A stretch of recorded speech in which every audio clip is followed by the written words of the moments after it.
ચાતુરી, પરાક્રમ અને બલિદાન આ ત્રિવેણી સંગમ એટલે કે ઝાંસીની રાણી લક્ષ્મીબાઈ. દેશના પ્રથમ સ્વતંત્રતા સંગ્રામમાં જેમનો મહત્વનો ફાળો રહ્યો છે એ ઝાંસીની રાણીનો જન્મ 19 નવેમ્બર 1835માં થયો હતો. બાળપણથી જ તેમને દેશભક્તિનો પરિચય આપ્યો હતો. ખૂબ જ નાની વયમાં તેમણે દેશ માટે પોતાનું અથાગ બલિદાન આપ્યું હતું.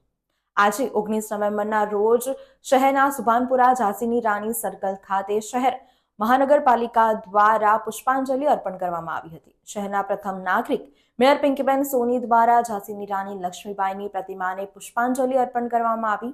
આ કાર્યક્રમમાં સ્થાનિક નગરસેવકો તેમજ વિપક્ષના નેતા ચંદ્રકાંત શ્રીવાસ્તવ સાથે કોંગ્રેસના કાઉન્સિલરો પણ ઉપસ્થિત રહ્યા હતા.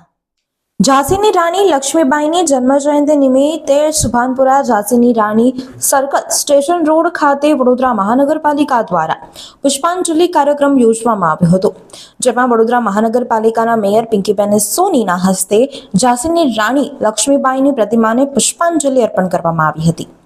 પુષ્પાંજલિના કાર્યક્રમમાં ઝાંસીની રાણી લક્ષ્મીબાઈનો જન્મ 19 નવેમ્બર 1835માં થયેલ. રાણી લક્ષ્મીબાઈનું નામ એટલે કે ચાતુરી, પરાક્રમ અને બલિદાનનો ત્રિવિધ સંગમ ધરાવતી વીજળીના લીસોટા જેવી તેજસ્વી ઝાંસીની રાણી લક્ષ્મીબાઈ સૌ પ્રથમ યાદ આવે છે.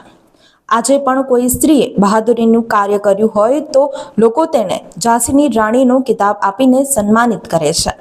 ભારતનો સૌ પ્રથમ સ્વતંત્રતા સંગ્રામ લડનારી આ અદ્ભુત નારીની જીવન રેખા વીજળીના ઝબકારે મોતીડા પોરવું જેવી 22-23 વર્ષની જ હતી, પરંતુ આટલા ટૂંકા સમયગાળામાં તેમણે કેટલાક કામ અદ્ભુત અને મોઢામાં આંગળા નખાવી દે એવા મોટા અને અવર્ણનીય કર્યા હતા.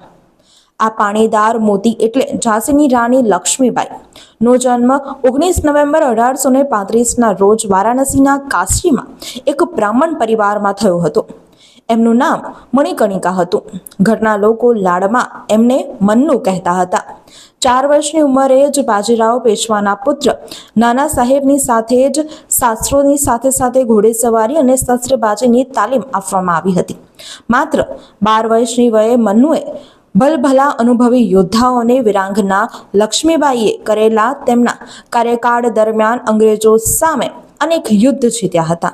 ત્યારે આજે ઝાંસી કી રાણીની જન્મજયંતિ નિમિત્તે વડોદરા મહાનગરપાલિકા દ્વારા પુષ્પાંજલિ અર્પણ કરવામાં આવી હતી.